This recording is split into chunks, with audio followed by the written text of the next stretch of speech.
ఎలా ఉన్నారు అందరూ? Welcome back to our channel. It's me money official. మనం బైబిల్ స్త్రీలు అనే కాన్సెప్ట్ లో భాగంగా ఇంతకు ముందు రూతు గురించి, ఎస్తేర్ రాణి గురించి కూడా మనం మాట్లాడడం జరిగింది. అదే విధంగా ఈ రోజు రిబ్కా గారి గురించి, ఆవిడ గుణ లక్షణాలను గురించి మనం మాట్లాడుకుందాం. సో బైబిల్ తెలిసిన వాళ్ళందరికీ రిబ్కా గారు సుపరిచితమే. విశ్వాసులకు తండ్రి అయిన అబ్రహాము గారి కోడలు, వాగ్దాన పుత్రుడైన ఇస్సాకు యొక్క భార్య, ప్రార్థనలో దేవునితోనే పెనుగులాడిన యాకోబు యొక్క తల్లి. ఈ విధంగా రిబ్కా మనందరికీ సుపరిచితమైన స్త్రీ. ఈ రోజు ఆవిడ గురించి మన వీడియోలో మాట్లాడుకుందాం. మనం చూసినట్లయితే రిబ్కా ఒక విగ్రహారాధికురాలైన స్త్రీ. అలాంటి కుటుంబానికి చెందిన వ్యక్తి ఆవిడ. అయితే ఇస్సాకు కొరకు భార్యను వెతికే పనిని అబ్రహాము తన దాసుడైన ఎలియాజరుకు అప్పగించడం జరిగింది. అది కూడా ప్రార్థన పూర్వకంగా. ఆ కనాను స్త్రీలలో ఎవరిని తన కోడలుగా చేసుకోవడానికి ఇష్టపడని అబ్రహాము తన బంధువులలో ఒక ఆమెను కోడలుగా చేసుకోవాలనే ఉద్దేశంతో ఆ పని మీద ఎలియాజరును నియమించడం జరిగింది. అయితే తన యజమాని అప్పగించిన పని నిమిత్తం ప్రార్థన పూర్వకంగా ఎలియాజర్ ముందుకు కొనసాగటం జరిగింది. ఎక్కడికి వెళ్తాడు ఎలియాజర్? అయితే హారానుకు వెళతాడు. ఎవరి కోసం? దేవుని చిత్తంలో ఇస్సాకు కొరకు ఏర్పరచబడిన భార్య కొరకు. ఆయన ఇలా అనుకుంటారు, ఎవరైతే నాకే కాకుండా నా ఒంటెలకు కూడా నీళ్లు పెడతారో ఆ స్త్రీని నీవు నా యజమాని కుమారుని కొరకు ఏర్పరిచిన భార్య అని నేను గుర్తించినట్లు ఆ సూచక క్రియ జరిగించమని దేవుణ్ణి ప్రార్థిస్తారు. ఇక్కడ నుంచి మనం రిబ్కా గారి యొక్క గుణ లక్షణాలను తెలుసుకుందాం. ఓకే, ఎలియాజర్ గారు ఏమైతే ప్రార్థించుకుంటూ ఉంటారో, అసలు ఆ ప్రార్థన కూడా పూర్తవక ముందే కడవ తీసుకొని నీళ్లు చేదుకొని బావి దగ్గర నుండి పైకి వస్తున్న స్త్రీ ఎవరు? రిబ్కా. ఆవిడ గురించి బైబిల్లో ఏం రాయబడిందంటే, ఆమె మిక్కిలి చక్కనిది, ఏ పురుషుడు ఆమెను కూడలేదు, ఆమె కన్యక అని రాయబడింది. అంత స్పష్టంగా రాయబడింది. ఏ పురుషుడు ఆమెను కూడని కన్యక అంటే అది ఆమె పరిశుద్ధతను తెలియజేస్తుంది. రిబ్కా గారిలో మనం చూసే మొట్టమొదటి లక్షణం ఏంటి అంటే పరిశుద్ధత. దేవుడి బైబిల్ గ్రంథంలో రాయించాడు ఆమె ఒక కన్యక అని అంత క్లియర్ గా మెన్షన్ చేశారు అక్కడ. ఈ రోజుల్లో అయితే వివాహానికి ముందు ఏ తప్పులు చేయకుండా తమ జీవిత భాగస్వామికి నమ్మకంగా ఉండాలి అనే ఉద్దేశంతో ఎంతమంది పవిత్రంగా ఉంటున్నారో అది వాళ్ళకు మాత్రము తెలుసు. మనలో పరిశుద్ధతని దేవుడు కోరుతున్నాడు. ఎందుకంటే నేను పరిశుద్ధుడను గనక మీరును పరిశుద్ధులై యుండుడి అని ఆయన వాక్యం సెలవిస్తుంది. ఆ పరిశుద్ధత, ఆ పవిత్రత అనేది మనం రిబ్కాలో చూడవలసిన మొదటి లక్షణం. నేటి తరంలో ఉన్న మనమైనా మన తర్వాతి వారైనా కానీ ఆమెలో చూసుకోవాల్సిన లక్షణం ఏంటి? నేర్చుకోవాల్సింది పవిత్రత. వివాహానికి ముందు ఆమె తన పరిశుద్ధతను ఎలా కాపాడుకుంది అక్కడ స్పష్టంగా తెలియజేస్తున్నారు. సో ఆవిడ వచ్చారు, నాకు నీళ్లు పెడతావా అని అడిగినప్పుడు మీకే కాదు మీ వంటలకు కూడా నేను నీళ్లు చేదిపోస్తానంటుంది. ఇక్కడ ఆమె హెల్పింగ్ నేచర్ మనం చూడవచ్చు. ఆమె సహాయం చేసే గుణం. ఒక మనిషికి నీళ్లు పడటం కష్టం కాదు, బిందెలో నుండి ఆయన పోస్తే తాగేస్తారు. కానీ 10 ఒంటెలకు నీళ్లు పెట్టడం, ఒంటె ఎన్ని వాటర్ తాగుద్ది? మనలాగా కొంచెం తాగితే దాహం తీరేవి కాదు కదా ఒంటెలు. ఒంటె దాహాన్ని తీర్చాలి, అది ఒక ఒంటె కాదు. అక్కడ 10 ఒంటెలకు నీళ్లు చెడిపోతుందంటే ఆ బావి దగ్గరికి వెళ్ళి ఎక్కుతూ దిగుతూ ఆమె యొక్క శ్రమపడే గుణాన్ని కానీ సహాయం చేసే గుణాన్ని కానీ అక్కడ మనం చూడొచ్చు. ఇంకా అసలు తను అనుకున్నట్టే జరిగింది, కానీ దేవుని చిత్తంలో ఉన్న ఆమె ఈమె కాదా అని తెలుసుకోవడానికి ఎలియాజర్ వాళ్ళ తల్లిదండ్రుల గురించి అడిగినప్పుడు సమాచారం, నేను పలానా బెతయేలు కుమార్తెని, లాబాను నా సహోదరుడు అని వాళ్ళ గురించి మేము అబ్రహాము కుటుంబానికి చెందిన వాళ్ళమని చెప్పినప్పుడు చాలా సంతోషం అనిపించింది. దేవుడు తన యజమాని పంపించిన పని ఏదైతే ఉందో అది నెరవేర్చాడు. అంటే దేవుని మీద ఆధారపడినప్పుడు, ఆయన సూచక క్రియ కోసం కనిపెట్టి ప్రార్థించినప్పుడు దేవుని శక్తి ఏ విధంగా అక్కడ కనిపించిందో ఎలియాజర్కి అర్థమైంది. తాను అనుకున్న లక్షణాలు ఉన్న స్త్రీనే వచ్చింది, అబ్రహాము కుటుంబానికి చెందిన ఆమె కనిపించింది. అప్పుడు నేను ఈ రోజు మీ ఇంట్లో బస చేయడానికి ఉందా అన్నప్పుడు మీరే కాదు, మీ వంటలకు సరిపడా మేత, నీళ్లు, స్థలము మా యొద్ద ఉన్నవి రామని చెప్పేసేసి ఆవిడ చెప్తుంది. అంటే ఆతిథ్యం ఇచ్చే గుణం కూడా రిబ్కాలో మనం చూడవచ్చు. వాళ్ళ అన్ని కుటుంబం అయినప్పటికీ ఆయన సమాచారం గురించి లాబాన్ వాళ్ళకి తెలియజేసినప్పుడు, యెహోవా చేత ఆశీర్వదించబడిన వాడా, నీవు అక్కడే ఉండనేలా అని చెప్పేసి ఇన్వైట్ చేస్తూ ఉంటాడు లాబాను. వాళ్ళ ఆతిథ్యం ఇచ్చే విధానాన్ని, ఆ రిసీవింగ్ ని మనం అక్కడ అబ్జర్వ్ చేయొచ్చు. హాస్పిటాలిటీ తెలియకనే కొందరు దేవదూతలకు ఆతిథ్యం ఇచ్చారు, ఇంటికి వచ్చిన వారికి మర్యాద చేయడం ద్వారా అని మనం బైబిల్లో చూడొచ్చు. అలాంటి మరొక గొప్ప గుణం మనం రిబ్కాలో చూస్తున్నాం అన్నమాట. అయితే జరిగిందంతా తను ఏ పని మీద వచ్చారో, దేవుడు అది తనకి ఎలా చూపించారో ఆ రిబ్కా వాళ్ళ ఫ్యామిలీకి ఎలియజర్ చెప్పినప్పుడు, అమ్మా ఇట్లా మరి వెళ్తావా ఆయనతో అన్నప్పుడు ఆయన అంటారు, ఒక 10 వాళ్ళు ఒప్పుకుంటారు, అంతకంటే కావాల్సింది ఏముంది అని చెప్పేసి వెళ్ళడానికి ఒప్పుకుంటారు. అయితే మా అమ్మాయిని కనీసం ఒక 10 రోజులన్నా మాతో ఉండనివ్వండి అని చెప్పేసి అన్నప్పుడు, లేదు లేదు నేను వచ్చిన పనిని దేవుడు సఫలం చేశాడు, మేము వెంటనే వెళ్ళాలని చెప్పేసి ఆయన అంటున్నప్పుడు, మరి నీకు వెళ్ళడం ఇష్టమేనా అని రిబ్కాని అడిగినప్పుడు, దిగులు పట్టమనో కొన్ని రోజుల నుండి వస్తానో ఇలా కాదు, తను పూర్తిగా ఎరుగని ఒక దేశానికి, ఒక ప్రదేశానికి ఆవిడ వెళ్ళవలసిన పరిస్థితి అయినప్పటికీ దేవుని మాటకి, దేవుని చిత్తానికి తనను తాను అప్పగించుకొని నాకు ఇష్టమే అని చెప్పి ఎలియజర్తో ఆమె బయలుదేరుతుంది. అక్కడ రిబ్కా దేవుని యొక్క నడిపింపుకు, ఆయన చిత్తానికి ఇచ్చిన ప్రాధాన్యతను మనం గమనించవచ్చు. అలా వెళ్తున్నప్పుడు పొలంలో మనల్ని ఎదుర్కొన్నట్టుకు వస్తున్న ఆ మనిషి ఎవరు అని ఇసాకుని చూసి అడిగిద్ది. ఆ టైంలో ఇసాకు దేవునిని ధ్యానించడానికి సాయంకాల సమయంలో పొలంలో ఉన్నారని చెప్పి మన వాక్యంలో చూస్తాం. ఎంత గొప్ప లక్షణం! పెళ్లి కావాల్సిన అబ్బాయి తన కోసం పెళ్లి కుమార్తెను రెడీ చేస్తున్నారని ఆమె రాబోతుందని తెలుసు, దేవునిలో గడుపుతున్నాడు ఆయన. ఆయన్ని పలానా నా యజమానుడు అని ఎలియజర్ చెప్పినప్పుడు వెంటనే రిబ్కా దిగి ముసుగు వేసుకుంటుందంట. అంటే ఎంత మర్యాదనిచ్చింది అక్కడ ఆమె, తన భర్తకు మర్యాదనిచ్చింది.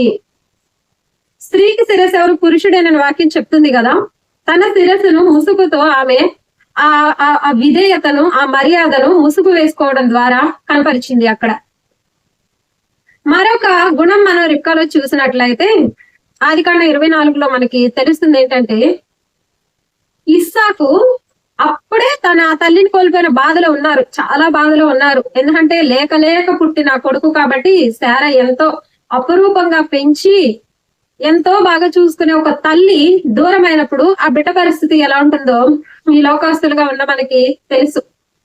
అలాంటి పరిస్థితుల్లో ఇస్సాకు ఉన్నప్పుడు ఆ రిబ్కా భార్యగా తన జీవితంలోకి వచ్చాక ఆయన దుఃఖ నివారణ పొందాడు అని మనకి 24వ అధ్యాయం చివరిలో తెలుస్తుంది. అంటే తన తల్లి గురించి ఆయన పడుతున్న బాధ, ఆ వేదన నుండి ఆయన్ని ఆమె ప్రేమ ద్వారా తన భర్తని దుఃఖ నివారణ కలిగేలా చేసింది. మరి ఈ రోజుల్లో భార్యలు భర్తకి దుఃఖ నివారణ కలిగిస్తున్నారా లేదా మరింత దుఃఖాన్ని కలిగిస్తున్నారా అనేది మీరే చెక్ చేసుకోవాలి. ఇంకా ఆమె అయితే ఆయన్ని ఎంతో ప్రేమించి తన ప్రేమ ద్వారా తను పడిన బాధని, ఆ చేదుని మరిపింపజేసింది వాళ్ళ ఆయనకి ఉన్నవి. మరి ఈ రోజుల్లో భార్యలు కూడా మరి రెబెకాలో ఉన్నటువంటి ఈ గొప్ప లక్షణాలన్నిటినీ కూడా వాళ్ళు కాదు మనందరం నేర్చుకోవాలి. ఇవన్నీ చాలా చాలా మంచి లక్షణాలు, రిబ్కాలో ఉన్నటువంటి చాలా మంచి గుణాలు. తర్వాత కూడా కొన్ని ఆమె జీవితంలో మనకి ఉన్నాయి, అవి కూడా గమనిస్తే ఓకే, 2 పిల్లలు కలుగుతారు, ఏశావు యాకోబు అని చెప్పేసి ఇస్సాకు రిబ్కాలకు 2 పిల్లలు పుడతారు. అయితే ఇక్కడ పెద్ద కొడుకునేమో తండ్రి అయిన ఏశావు ప్రేమిస్తున్నాడు. ఎందుకంటే ఆయన వేటాడి మాంసం తెచ్చివ్వడము, ఆ మాంసాన్ని తినడం ద్వారా ఆయన అంటే ఈయనకి చాలా ప్రేమ వాళ్ళ తండ్రి గారికి. అదే విధంగా ఈ చిన్న కొడుకైన యాకోబునేమో రిబ్కా ఎంతో ప్రేమిస్తుంది. ఈయన వాళ్ళ అన్నలాగా వెళ్లి వేటాడి మాంసాలు తేటాలు అరణ్యవాసులుగా కాకుండా ఈయన ఇంట్లోనే గుడారవాసిలాగా ఇంట్లోనే ఉండడం, మమ్మీకి హెల్ప్ చేస్తూ ఉండడం, బేబీ వంటలు, ఎందుకంటే చిక్కుడుగాయల కూర కూడా పెడతాడు కదా చేసేవాళ్ళు, ఎందుకంటే వాళ్ళ మమ్మీ దగ్గర ఉండి వంటలు నేర్చుకుంటా హెల్ప్ గా ఉండటం, ఇట్లా ఉండటం వల్ల ఈవిడేమో యాకోబుని ఎక్కువగా ప్రేమించేసింది. రెబెకాలో ఇక్కడ మనం చూస్తున్న ఒక గుణం మనలో ఉండకూడని గుణం ఏంటి అంటే తన కడుపున పుట్టిన ఇద్దరు పిల్లల్ని ఆవిడ సమానంగా ప్రేమించలేకపోయింది. ఎంతగా ప్రేమించింది యాకోబుని అంటే అసలు తన అన్నని తన తండ్రిని కూడా మోసం చేయడానికి ఆయన్ని సిద్ధపరుస్తుంది అనమాట. ఆ శాపం అప్పటికి భయపడతాడు ఎవరు, యాకోబు. తన తండ్రి అయిన ఇస్సాకు తన వృద్ధాప్యం మందికి తన కుమారుణ్ణి ఆశీర్వదించాలి తన పెద్ద కొడుకునని చెప్పేసి ఆయన అనుకున్నప్పుడు అక్కడ దేవుని చిత్తం ఏంటి, చిన్నవాడే గొప్పగా ఉంటాడు పెద్దవాడి కంటే అని దేవుని ఉద్దేశం అయితే ఉంది. అది పక్కన పెట్టి ఇస్సాకు అయితే తన పెద్ద కుమారుడు కాబట్టి ఈయన ఆశీర్వదించాలన్నట్టుగా అనుకుంటాడు. అయితే ఇక్కడ రిబ్కా ఏం చేస్తుంది, మరి దేవుని మాటని దృష్టిలో పెట్టుకుని చేసిందో ఎలా చేసిందో కానీ ఈవిడ ఒక మోసపూరితమైన ప్లాన్ వేసేసింది. నువ్వు నీ అన్నలాగా రోమాలు ధరించి మీ అన్నలాగా వెళ్ళి ఆ బ్లెస్సింగ్స్ నువ్వు తీసుకో మీ నాన్న దగ్గర నుంచి, అటు అన్నని ఇటు తండ్రిని మోసం చేయమని ప్రేరేపిస్తుంది. నిజమే, దేవుడు ఆ దేవుని దృష్టిలో ఉన్న వ్యక్తి యాకోబే అవ్వచ్చు, యాకోబునే ఆశీర్వదిస్తానని చెప్పొచ్చు. కానీ దేవుడు తలుచుకుంటే ఆయన ఎలా అయినా ఆశీర్వదిస్తాడు. ఇలా దేవుని చిత్తాన్ని తన చేతిలోకి తీసుకుంది రెబెకా. అది మోసంగా ఇంట్లో ఇద్దరు పిల్లల్ని సమానంగా ప్రేమించకపోవడమే కాకుండా ఇప్పుడు ఇలా మోసపూరితమైన వాటికి ప్రేరేపిస్తుంది.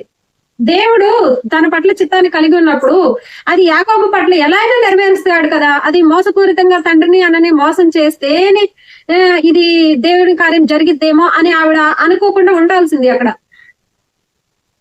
ఎందుకంటే ఇద్దరు తన కడుపును పుట్టిన వాళ్ళనే కదా, ఒకళ్ళని అలా ఒకళ్ళని ఇలా చూడటం, అది అలా జరగటం వల్ల వాళ్ళిద్దరికి గొడవలు రావటం, తన తమ్ముడైన యాకోబు తన గురించి తన విషయంలో చేసిన మోసాన్ని తెలుసుకొని ఇద్దరికి విభేదాలు రావటం. అప్పుడు రెబెకా ఒకే దినంలో నా ఇద్దరు కొడుకుల్ని నేను కోల్పోవడం ఎలాగా అని చెప్పేసి యాకోబుని వాళ్ళ మామ ఇంటికి పంపిస్తుంది. ఇక్కడ ఎంతో ప్రేమించిన యాకోబుని శారీరకంగా దూరం చేసుకుంది రిబ్కా. పెద్ద కుమారుణ్ణి శారీరకంగా దగ్గరగా ఉన్నప్పటికీ మానసికంగా దూరం చేసుకుంది. మన ఇళ్లలో కూడా కొంతమందిని మనం చూడొచ్చు, అందరంటే ప్రేమ ఉంటుంది పేరెంట్స్ కి, కాకపోతే ఒకళ్ళంటే కాస్త ఎక్కువ ప్రేమ ఉండడం సహజం, ఓకే. కానీ చూసే విధానంలో ఒకళ్ళని ఒకలా అస్సలు చూడకూడదు. అది చూస్తే వాళ్ళ జీవితంలో వాళ్ళు ఎంతో బాధపడతారు. నన్ను ఇలా చూస్తున్నారు, వాళ్ళని అలా చూస్తున్నారు. నాకు ఈ రిబ్కా చూసినప్పుడు మా ఇళ్లలోనే జరిగిన ఒక సంఘటన గుర్తొస్తుంది. ఒక ఆంటీ ఉన్నారు, ఇద్దరు అమ్మాయిలు. సో పెద్ద అమ్మాయి కంటే చిన్న అమ్మాయి ఆమెకి ఎంతో ఇష్టం, చాలా చాలా బాగా ఇష్టం అనమాట. అన్ని విషయాల్లో ఆమెను బహుగా ప్రేమిస్తుంది. ఇంకా చెప్పాలి అంటే ఆస్తుల పంపకాల విషయంలో కూడా పెద్ద అమ్మాయికి కాదు కానీ చిన్న అమ్మాయికే తన ప్రాముఖ్యత ఇచ్చింది, ఎక్కువ వాటా ఇచ్చింది, అన్ని చేసింది. అయితే తర్వాత జరిగింది ఏంటంటే తను ఎంతో ప్రేమించిన చిన్న కూతురేమో ఫారెన్ లో సెటిల్ అయిపోయింది పెళ్లి చేసుకొని. ఆవిడకి శారీరకంగా దగ్గరగా లేదు. ఆవిడ పెద్ద కుమార్తెను అంతగా ప్రేమించలేదు, అన్ని విషయాల్లో తేడాన్ని చూపించింది. సో పెద్ద కుమార్తె పక్కనే ఉన్నప్పటికీ ఆమె మానసికంగా దూరంగా ఉంది. చిన్న కుమార్తె ఎంతో ప్రేమించినప్పటికీ చిన్న కుమార్తె ఆమె శారీరకంగా ఆవిడకి దూరం అయిపోయింది. నాకు ఈ విషయం, ఈ రెబెకా చేసిన విషయం చదివినప్పుడల్లా లేదా విన్నప్పుడల్లా నాకు ఆ విషయం గుర్తొస్తుంది అనమాట. ఎవరి మీదైతే ఎక్కువ ప్రేమ పెంచుకుందో రెబెకా, చివరికి రెబెకా ఆ కొడుకునే చూడకుండానే చచ్చిపోయింది చివరి రోజుల్లో. అది మనకు వాక్యంలో తెలుస్తుంది కదా. తన తండ్రి ఇంటికి వచ్చినప్పుడు యాకోబు తండ్రిని మాత్రమే అక్కడ ఉన్నాడని ఉంది కానీ తల్లి ఉందని కానీ, తల్లి చివరి రోజులు వచ్చారని కానీ అక్కడ మనకు లేదు కదా. సో తను బహుగా ప్రేమించి ఆ మోసానికి సైతం పురిగొల్పి ఆశీర్వాదాల కోసం ఇంత చేసిన రెబెకా తన చివరి రోజుల్లో తనకి ఇష్టమైన కొడుకును కూడా చూడలేకపోయింది. దేవుడి చిత్తం ఆయన ఎలా అయినా నెరవేరుస్తాడు, అంతేగాని మనం ఆయన చిత్తాన్ని చేతిలోకి తీసుకొని కడుపున పుట్టిన ఇద్దరు పిల్లల్ని సమానంగా చూడలేకపోవడం అనేది అది అసలు ఎంతో పక్షపాత బుద్ధి కదా. అది ఏమాత్రం కరెక్ట్ కాదు. సో ఆవిడలోని ఇదొక లక్షణం మనలో ఉండకూడదు. దాని ఫలితం కూడా మనం చూసాం. తర్వాతగా మనం చూస్తే తన పెద్ద కుమారుడైన ఏశావు భార్య వల్ల విసిగిపోయిందంట, అవిశ్వాసురాలైన కోడల వల్ల. ఏమది చేయకుండా ఉండొచ్చు కదా అవిశ్వాసురాలైన కోడల్ని, ఒకవేళ ఆయన చేసుకుంటానన్నా కానీ బాసమతు ఉంది. ఈ హేతు కుమార్తెలలో ఒకని వంటి దాన్ని చేసుకుంటే ఇంకా నా బ్రతకటం ఎందుకు వేస్ట్, ఈ హేతు కుమార్తెతోనే నా ప్రాణం విసిగిపోయింది, ఇంకా ఇలాంటి ఇంకొక అమ్మాయిని చేసుకుంటే నా బ్రతికే వేస్ట్ అని చెప్పేసి యాకోబుతో చెప్పి నువ్వు వెళ్ళి నీ మామ కూతురులో ఒక ఒకదాన్ని చేసుకోమని చెప్పేసి పంపిస్తుంది. నా బ్రతికే వేస్ట్, నేను బ్రతికి ప్రయోజనం ఏంటి అందంటే ఎంత విసిగిపోతే ఆ మాట అంటుంది. రెబ్కానే కాదు, ఇస్సాకు రెబ్కా ఇద్దరు తన కోడల వలన వేదన పొందారు అని చెప్పేసి బైబిల్ మనకి తెలియచేస్తుంది. అదేదో ముందే అవిశ్వాసరాలైన కోడలు చేయకుండా ఉండొచ్చు కదా బాసుమతిని ఏసావుకి. సో తన కోడళ్ళ ద్వారా కూడా ఆవిడ బాధపడడం జరిగింది తన చివరి దినాల్లో. ఇలా మనం కొన్ని లక్షణాలను రిబ్కాలో ఫస్ట్ లో దేవుని చిత్తానికి లోబడింది, దేవుని నడిపింపు ద్వారా మంచి ఫ్యామిలీలోనికి అడుగు పెట్టింది, తన బాధ్యతలు చక్కగా నెరవేర్చింది, చక్కని భార్యగా ఉంది, మంచిగా ఉంది, వేలకు తల్లి అయింది, 2 జనపదాలు ఆమె కడుపులో నుండి వచ్చాయి. అయితే పిల్లల విషయంలో పక్షపాతం చూపించింది, ఇంకా అవిశ్వాసురాలైన కోడల్ని చేసుకోవటం వల్ల వాళ్ళ వల్ల ఈమె వేదన పడింది, బ్రతికే విరక్తి చెందే అంతగా. సో మెయిన్ ఈ చివర్లో ఉన్న ఈ లక్షణాలు, ఆమె స్టార్టింగ్ లో ఉన్న మంచి లక్షణాలు మనం చూసినప్పుడు మనం క్లియర్ గా ఒక వివాహానికి ముందు కానీ ఎంత పరిశుద్ధంగా పవిత్రంగా ఉండాలి, ఏ విధంగా హెల్పింగ్ నేచర్ ఉండాలి, హాస్పిటాలిటీ ఎలా చేయాలి అని చెప్పేసి ఈ మంచి లక్షణాలన్నీ ఆమెలో మనం చూడొచ్చు. అదే విధంగా మనం చేయకూడనివి కూడా కొన్ని రెబ్కాలో చూడొచ్చు. ఏదేమైనప్పటికీ రెబ్కా అబ్రహాము ఇంటి కోడలు, ఒక ఆదర్శవంతమైన స్త్రీ, తన పరిశుద్ధతను కాపాడుకుంది, తన భర్తకి దుఃఖ నివారణగా ఆవిడ ఉంది. కాబట్టి ఆవిడలోని మంచి లక్షణాలను మనం కూడా మన జీవితాల్లో అలవర్చుకోవాలని, ఇంకా తన పిల్లల విషయంలో తను చేసిన ఆ పొరపాట్లను మనం కూడా ఆ విధంగా చేయకుండా, ఒకవేళ అలాంటి మనస్తత్వం ఉంటే సరిదిద్దుకోవాలని మనస్ఫూర్తిగా కోరుకుంటూ, ఈ వీడియో మీకు నచ్చినట్లయితే మీరు మన ఛానల్ సబ్స్క్రైబ్ చేయని వాళ్ళు సబ్స్క్రైబ్ చేయండి. ఇంకా మరికొన్ని బైబిల్లో ఉన్నటువంటి మరికొంతమంది స్త్రీల గురించి కూడా మనం తర్వాత వీడియోస్ లో చర్చించుకుందాం. అందరికీ వందనాలు.